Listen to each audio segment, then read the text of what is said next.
Welcome, Jet fans. It's the bye-week version of the Jets Life podcast. The Jets just wrapped up their Eagles week with a victory, a 20-14 victory against the Philadelphia Eagles. A game that, to this point, I would say is probably goes down as one of Robert Saleh's best coached games of his career as a Jets head coach. And that's saying a lot because I mean I felt the Buffalo game was a huge, huge, huge, huge win for him to start the season. After all the adversity that hit this team right in the mouth, right off the gate, 4 plays into the season, he was able to keep this team together in that game to eventually lead to a victory, a much needed victory against a divisional opponent to start the season. Um, but as we know, things didn't go as well as we would have liked over the next 3 games.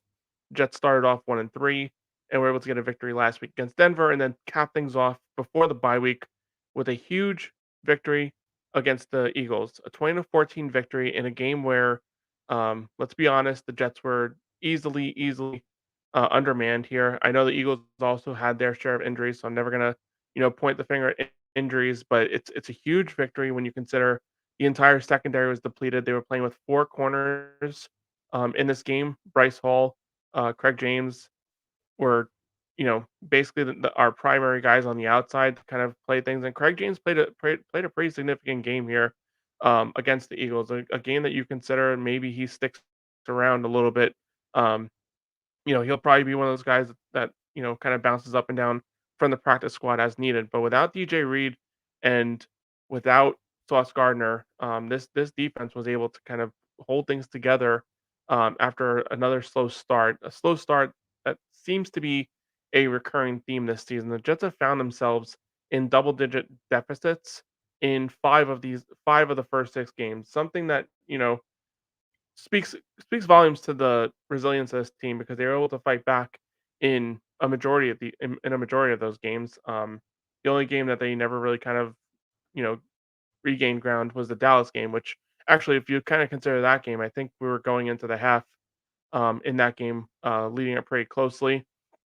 The Sauce Gardner missed interception that, if he ran back, would have put us in the lead. So actually, we did kind of fight back a little bit there before things got out of hand.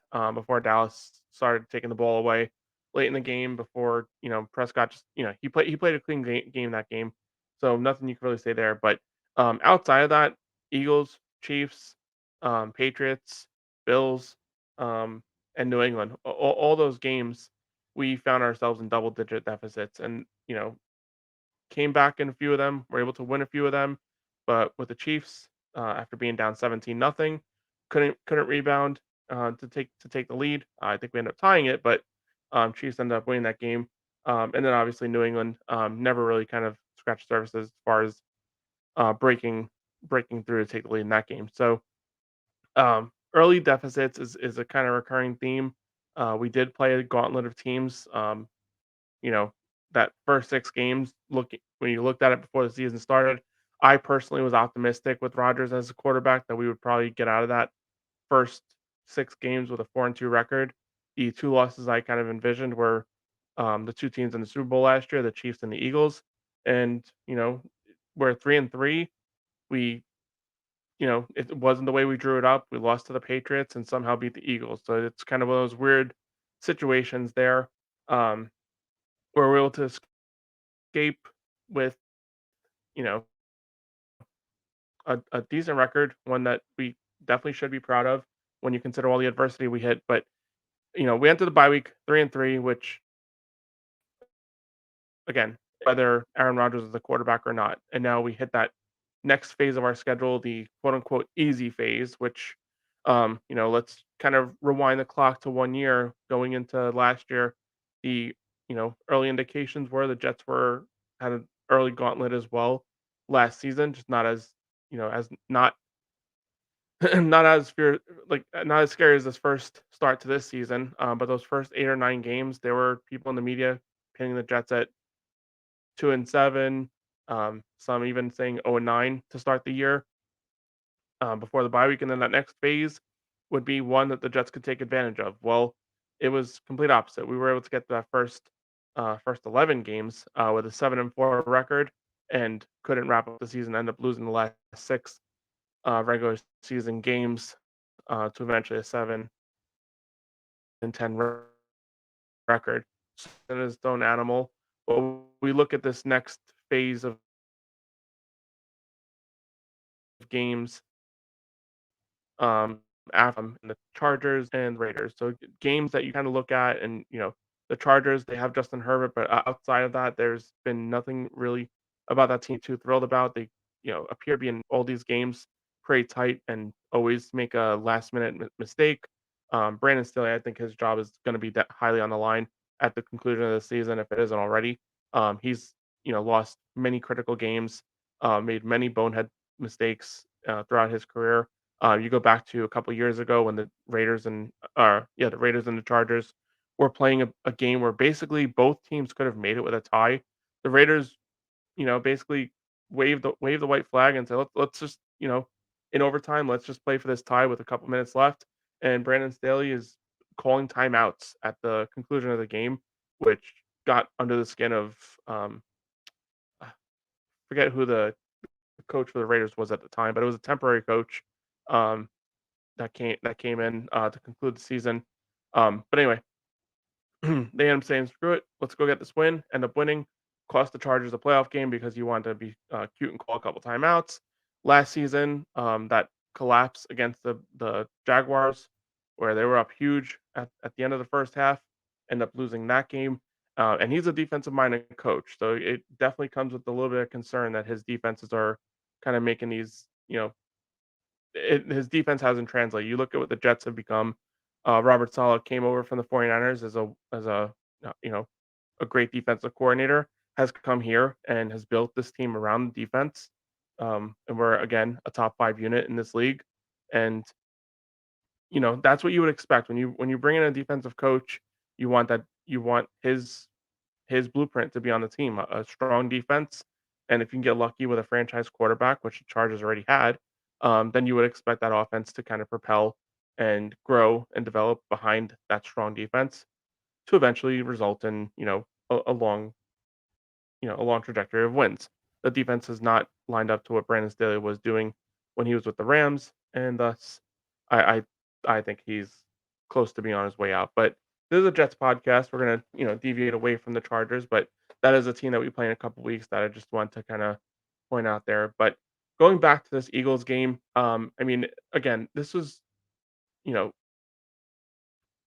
talk about a game. I've been pretty optimistic with most of the Jets games this season, obviously without the optimism surrounding the without not much optimism around the Kansas City game, but rightfully so. That was following the Patriots game, where Zach probably played one of his worst games of his career. Definitely the worst game of this season, and not much optimism in this Eagles game. And that was before I found out that you know, Reed and Sauce were both going to be out of the game. So once that happened, it became a point where can the Jets keep this close to, oh boy, this is gonna be a long week, especially with the receivers that the Eagles have over there, and AJ Brown and Devontae Smith. So, did the Eagles miss some opportunities that could have made this a different game? For sure. Devontae Smith missed, dropped a couple of passes down the field. One that I recall, I believe the only player he had to beat was a safety behind him. If he caught that, he was one move away from scoring what would have been a third touchdown, but that wasn't the case. There was another pass that hit him square in the hands that dropped. So a little bit of the yips there from a pass reception standpoint, one that you would expect in the future if that was a similar situation he would catch. But it wasn't the case on this day, and really wasn't the case a lot for what the Eagles are doing on an offensive standpoint. Jalen Hurts, he had a really good game when you look at the passing yards perspective, but few balls bounced the Jets' way. There was the catch by Dallas Goddard that got dislodged and ruled an interception right into the hands of Quentin Williams. You had I want to say it was Jermaine Johnson came in on a rush on the left side of the defensive line, was able to tip Jalen Hurts' hand to where he threw a floater right in the hands of Breece Hall. And then obviously the game clinching play was the interception by Tony Adams that he returned all the way inside the 10 where Breece Hall was able to rush it in for the game-winning and game-sealing touchdown. And then obviously the defense took the field one more time with a 4 and out as they were able to stop the Eagles on fourth down to get our first win in 13 attempts against the Philadelphia Eagles. Again, you can't say it enough what this defense has done over the course of the first 6 games of the season. You know, holding all of Josh Allen, holding Josh Allen, Patrick Mahomes, and Jalen Hurts to the worst games that they've had all season. Even Patrick Mahomes in that first game against the the Lions was a much stronger game than, and that was his only loss this season. The only interception he threw in that game was a pass that hit Kadarius Tony square in the hands that he just whiffed on that fell right into, I want to say it was Branch that had that interception that he ran for a touchdown back. So you look at this defense, we're just s- sort of scratching the surface here, and we were great defense last year and have rolled that into this year. But where I would say that the difference is with the defense this year in the first 6 games versus what we had last year is the takeaways. I mean, there have been multiple games where we've had multiple turnovers this season, and that wasn't so much the case last year. There was not many games like that when you consider the last half of the season, whatever, especially on that losing streak. Teams started playing the Jets very differently. Started playing a little bit more of a conservative game plan where this quarterback isn't going to beat us, so let's not be the quarterback on the other side that gives the ball away and allows for the Jets to beat us. So a lot of teams played a very conservative game plan in the second half of the season to where let's not turn the ball over. Worst case scenario, we punt it, and if the other team makes a mistake, we'll get the ball in good field position. And eventually, if we play conservative enough and we're able to play the patient game plan. Let's get a few yards here, a few yards there, keep chipping away. Eventually, we'll be able to score some points, get a field goal, maybe get lucky with a touchdown, to where we can beat this team by a score of 20 to 16. That was a huge, huge thing that we had last year. I think the Jets only gave up more than 24 points, 3 times last season. So when you consider that in its own right, and this defense has been great this season. The Jets are still that same defense. They're, gonna limit you to as many 3 and outs as possible. Just, it's not as they're not as frugal in that aspect. They're allowing teams to kind of chip away here a little bit, get down the field a little bit, and we've seen a lot of those yards. You play at bend don't break. There's a lot of that like in between the 30s until that third and fourth quarter rolls around. For something turns up in that third and fourth quarter where they get a little more, and I think it's a big part of the takeaways. I mean, a lot of those turnovers that we talk about from this last game against the Eagles, a lot of those turnovers did come in the third and fourth quarter. But you're talking about a defense that's being opportunistic. The sacks are coming now too. They had 2 sacks this last week, and then the 4 turnovers. It's just one of those things that this what we talked about before the season started was in order for this defense to go from great to elite, is those turnovers have to come. And through this first you know slew of games that we've had, this first 6 games, we have seen the turnovers. In the games that we have won, there have been a lot more turnovers. In the games we have lost, there have been a little bit less. So, I mean, obviously, you can't get 3 or 4 takeaways a game. So at some point, this offense does need to take that next step. And now that now we've talked about defense, let us go over to the offense and what we've seen from the offense in this past week. Zach Wilson, um, you know. Is he has he been a world beater? Has he been great? By no means is that at all what he is doing. He has been a when you look at the stat lines, he has been a top 20 quarterback, maybe even top 25, depending on what metrics you're looking at. But that's a huge, huge improvement when you consider this guy was in a lot of categories last year, ranked 34 out of 34 qualifying. So dead last in major statistical categories. And it really got into his head to the point where the guy was just terrified to throw the ball more than 3 yards down the field late in the season. He couldn't complete easy screen passes. It was just it was just by far as terrible as it could possibly be. But when you look at Zach Wilson this year, at least in the past 3 games, you're seeing that completion percentage, increase. He's been historically roughly around 50% completion percentage quarterback, which is terrible. You should be able to complete, a good number more than the ones that you don't complete.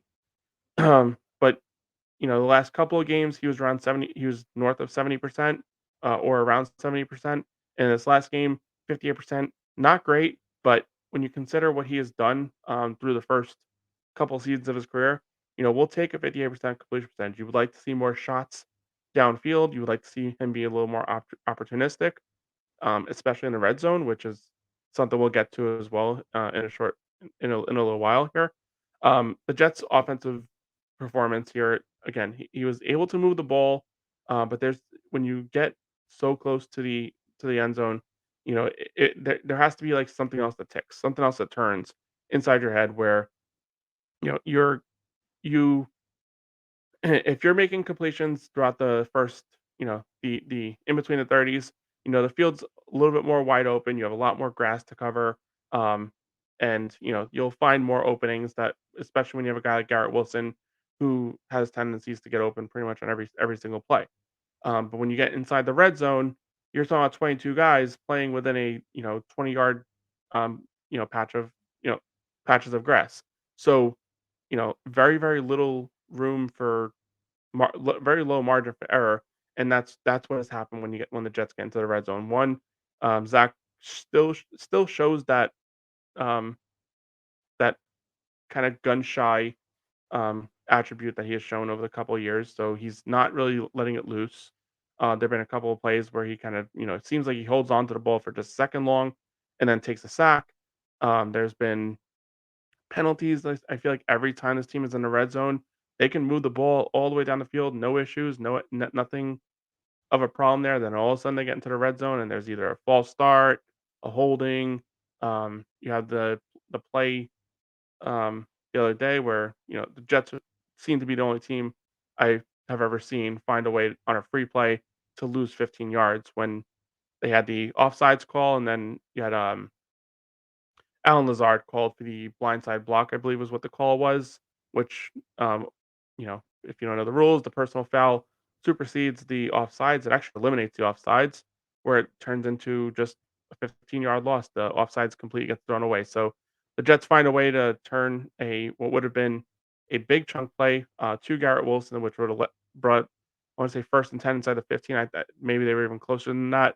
Um, into, first and 25, and they were at, like, around the 45, 50-yard line, somewhere around there, and eventually, I believe they had to punt on that drive. So, this is kind of the situation that the Jets keep finding themselves in, where they get so close and then just one setback and, eventually it leads to a field goal, which, talking about field goals, Greg Zuerlein has just been, you know, nonstop all season long. He's been hitting every single field goal attempt. The Jets did have a couple of chances in this game where they would have potentially had long field goal attempts, but decided to punt and try and pin the Eagles deep um, in their side of the field. Or else this probably could have been even more scoring in this game. But I just wanted to kind of continue on that with Zach Wilson. Let's just kind of take into perspective here. I still see a lot on the timelines, and I see a lot in the social media, kind of ripping this guy and kind of tearing him away. Let's just kind of zone in here to what we really expected as Zach Wilson this year. The expectation was that he was going to try and learn behind one of the greatest quarterbacks of all time, and he was going to take this year as a building year, similar to how the Packers did with Jordan Love, similar to how the Packers did with Brett Favre. They were going to take this year and allow him to just take a seat back and watch how a professional does it. Well, that all ended after 4 plays, and he was thrust into the role. You know, and he got right in there, and did he play perfectly? No, he's still kind of developing. But he also played against some top-notch defenses. 4 of these first games were against top 10 defenses, and he's led this team to a 3-3 record. Um, Again, by no way am I saying this guy's killing it or, even kind of putting us in a situation where we can talk Super Bowl if he's our quarterback. But what he is doing is he's buying the Jets time. He's allowing them to stay in the hunt. What that means right now, if you looked at the playoff picture, the Jets are a 10 seed. Um, they again went through their gauntlet of the schedule, have that next phase, these next 3 games. I mean, I know it's a lot to say, but I would really kind of hope the Jets can kind of get this next phase of games with victories in each of them. Against the Giants, I don't see a reason that we should be losing this game. Against the Chargers, yes, the Chargers have a great quarterback in Justin Herbert, but when you look what the Chargers are, it's just one of those teams like they have so much star power, but it just comes down to the coaching, in my opinion. I just think that that's a poorly coached team, and we are home on a Monday Night Football game. I believe we're home. Let me just double check on that one. We're home on a Monday Night Football game in that game, and if there's anything that you have seen from the Jets is that they seem to be protecting home field advantage as much as they can. Um, and yes, we are home against the Chargers for that game, and then we travel to Vegas for the Raiders. All 3 of these games, in my opinion, are winnable games. Um, so I mean, I don't think there's really much there to where if Zach still plays his game, look at the stat line that I have here on the banner. 19 to 33, 186 yards, 0 turnovers. 0 turnovers. That is the big number here. Would I like to put, maybe like a 2 or a 3 and put the letters TD after that? Sure. But that's just not where this offense is at yet. Can they capitalize on these red zone opportunities and maybe put that in a situation? If that happens, then we're talking about a team that not only can challenge the Giants, Chargers, and Raiders in this next phase of games. But then you move forward, you have Buffalo and Miami shortly thereafter. The touchdowns have to come at some point. I can't see a way that the Jets can continue. I mean, that would just be something outstanding that this defense, if we can continue to win football games when the offense is not capitalizing on red zone opportunities. It's got to change at some point, but let's again take it a step back. Let's look at this through not Zach Hater lenses. He's doing what he needs to do. He's playing good quarterback. He's not playing great quarterback. He's playing efficient. He's operating this offense. He's not turning the football over. He's allowing this defense to kind of play their game. If this offense can kind of get the ball rolling a little bit earlier in games, I think that's the biggest issue that we kind of consistently keep seeing here is those early start problems that I mentioned earlier. Is the offense isn't doing anything, and the defense for whatever reason, and that's something that I think needs to, as great as Salah has been through this first stint of games, I think something we have to really kind of look at here is why is this defense also starting off very slowly? Um, you know, again, I'm not gonna rip this defense that gave up 14 points, and had a magnificent second half as, starting slowly, and that's the reason this became a little bit more of a struggle of a game. But when you really consider, every single game we've had this year, 5 of them, I mean, really 6 games, every single game we have trailed in at some point, and if you include the Denver game. We just never trailed Denver by double digits is the only thing that I kind of pinned it there. I think we did trail them 7-3 at some point. But this offense needs to score points, and it's got to start. There are gonna be games like the Dallas game where we get up more points than we want. Um, and a lot of teams that are balanced will have situations like that where even teams with a strong defense and a poor offense, the poor offense does have games where they excel and they exceed those those point margins. I know the Jets scored 31 points against Denver, but that was also a defensive touchdown in that game. At some point or another, this offense is going to need to take another step, and Zach Wilson will need to kind of cement himself in the top 20. Like I said earlier, he's top 20, 25, depending on the metrics. If he can cement himself as a top 20 quarterback, that's really something that this defense can hang its head on, and hopefully we can kind of take this season to that next level. We had a slow start last year as well. Started off the season 1-2, went on a little run there in the middle of the season. I expect a similar situation to happen here after the bye week for this Jets defense and this Jets offense to kind of mesh their ideas. You keep hearing it from Salah, you keep hearing it from Zach, you keep hearing it from Nate Hackett, and I mean, I guess it's the coach speak. I mean, they're not going to say that we just won't ever figure it out. They keep saying we're this close, we're this close. The offense is about to break through. We keep getting in the red zone, and there's these little mistakes, but we'll get them corrected. At some point, we need to see it, but with all that being said, we're 3-3. We are 1 game behind Buffalo, 2 games behind Miami, for first place in the division. We are, as I mentioned earlier, a 10 seed if the playoffs started today, and that's considering we went through the probably the toughest 6-game start to a season when you look at every single team in the league, and I don't think that's even I mean, there hasn't been a single give me game. Maybe you could say Denver, but we also went on the road for that game, in a game that those fans probably thought that they definitely had a chance to win too, when you consider who we have at quarterback. But regardless, we are 3-3, would have been an accomplishment whether we had Rodgers or not. We can play the what if game if Rodgers was here. Um, could we be 4-2? Could we be 5-1? Possibly. But even with Rodgers, I mean, Zach had a magnificent game against Kansas City. Um, he just had that late mistake, that a turnover on the fumbled snap that he just never got to see the football again. Could definitely point the finger at the refs in that one. I don't really say anything there, but the refs would have still been there whether it was Zach Wilson or Aaron Rodgers playing. Um, you look at the Patriots game. I mean, I still don't understand how in the hell we lost that game. Um, I mean, I understand how we lost.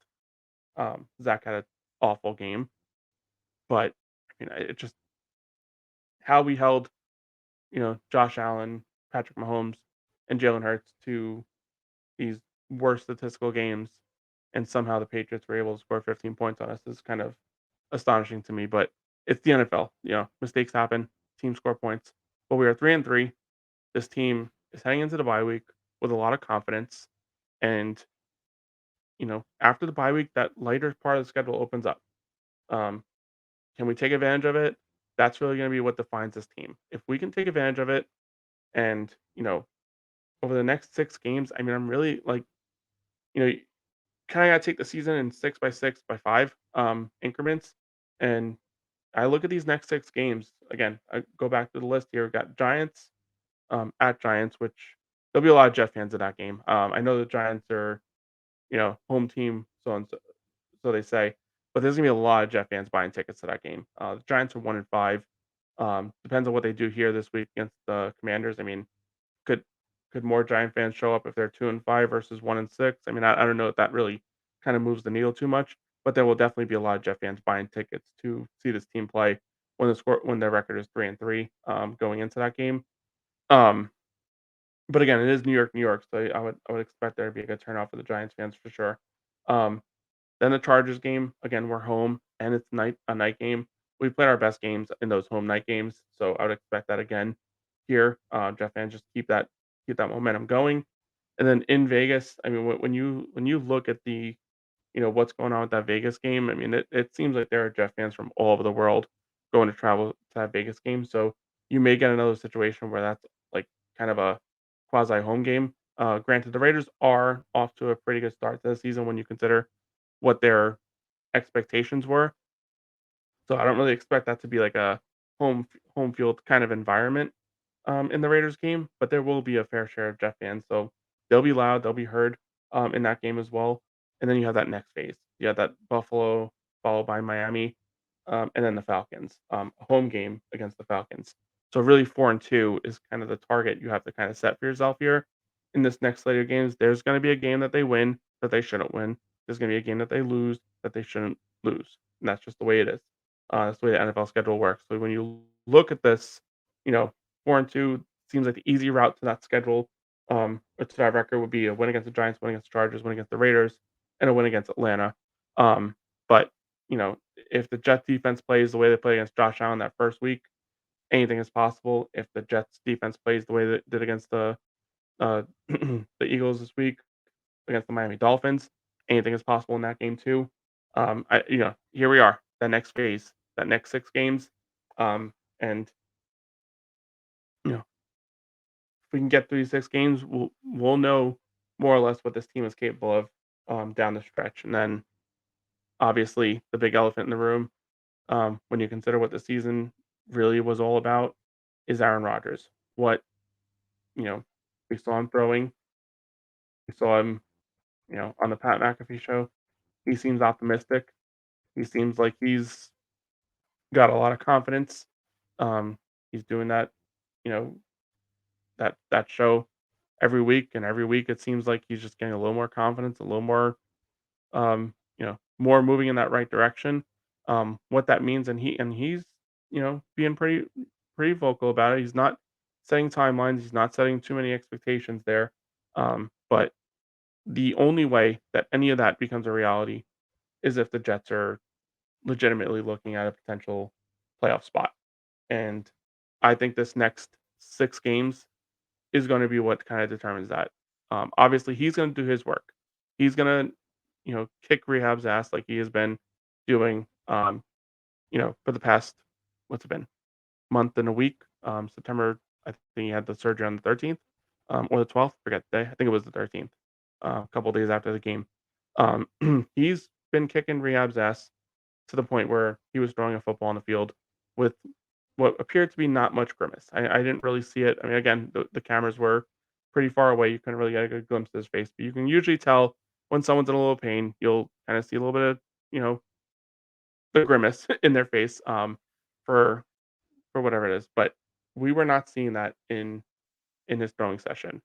It was only for a few minutes. A lot different throwing when you're just kind of tossing a ball around, versus tossing a ball around in a football field. We all know that what that might entail. Um, you know, it's still a ways away.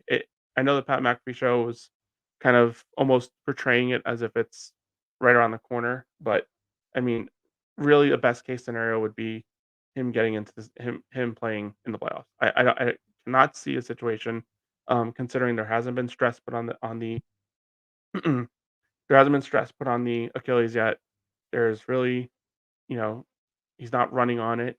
He's not putting that, like, explosion into it where he can kind of, you kind of envision a quarterback playing in the pocket.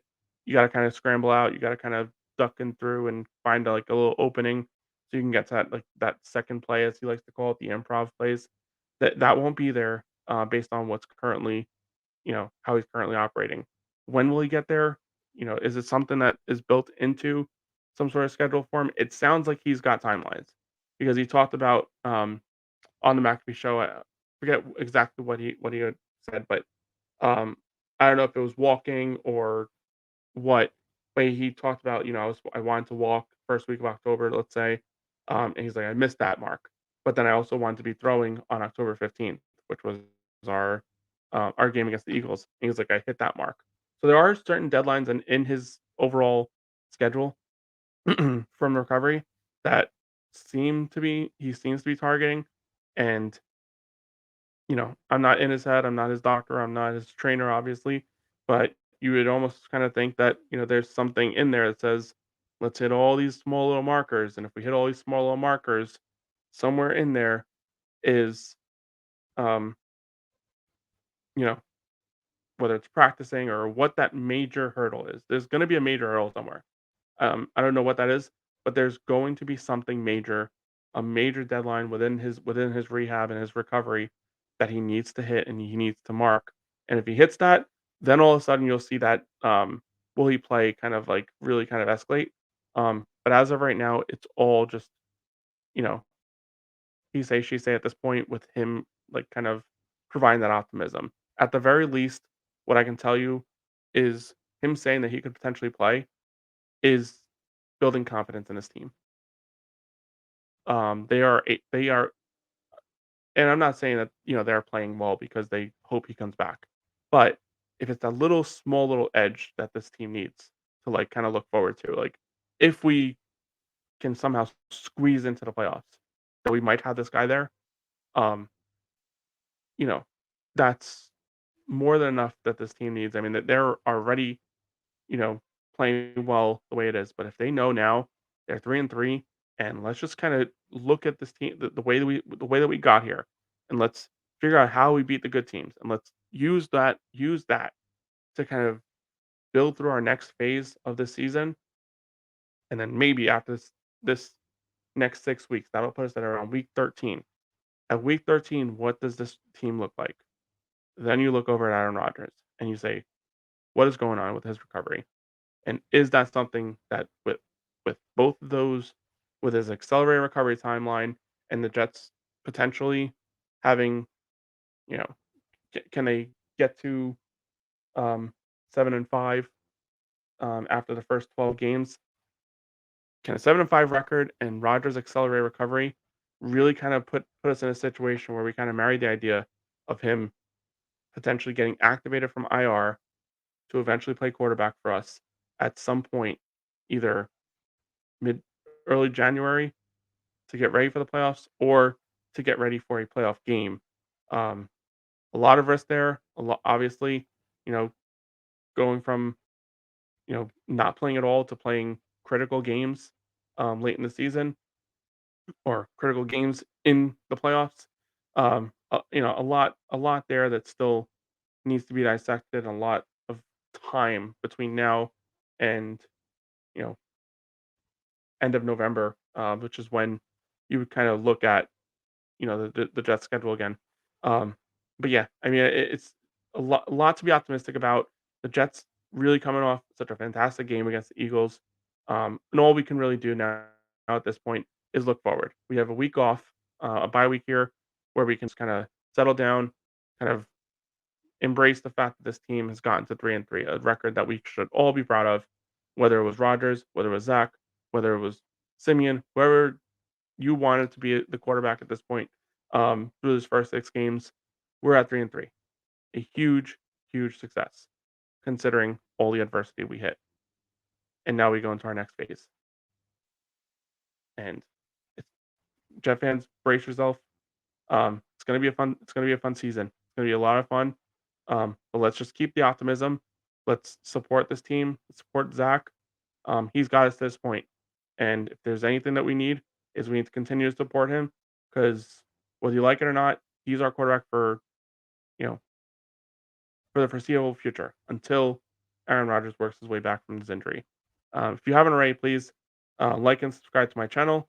And to all you Jet fans, just again, just keep the optimism going. I love watching these home games. It's just such an awesome environment. I pump my TV up because I live down here in Florida. I pump that TV up because I want to feel as much of that of much of that atmosphere as I possibly can. I love all the positivity, all the energy that is at these home games, and I just can't wait for the next one. Jet fans, again, if you haven't already, please like and subscribe to my channel, and go Jets.